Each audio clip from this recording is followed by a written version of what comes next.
Hi guys, nalilito ka ba kung paano tanggalin ang logo ng CapCut or watermarks? Tuturuan ko po kayo kung paano. Watch this.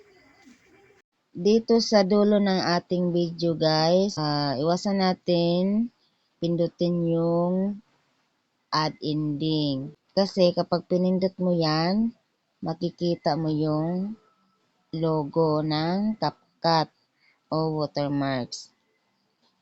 Kapag napindot mo naman yung add ending, may makikita ka namang delete sa baba, delete mo lang yun. Tapos, may isa pang solusyon. Kung gusto mo talaga na automatic na siyang mawala yung logo ng CapCut, i-turn on mo lang yun. Tingnan natin sa settings. Dito sa ibabaw, may parang bilog sa may gilid, sa right side. Pindutin lang natin yan.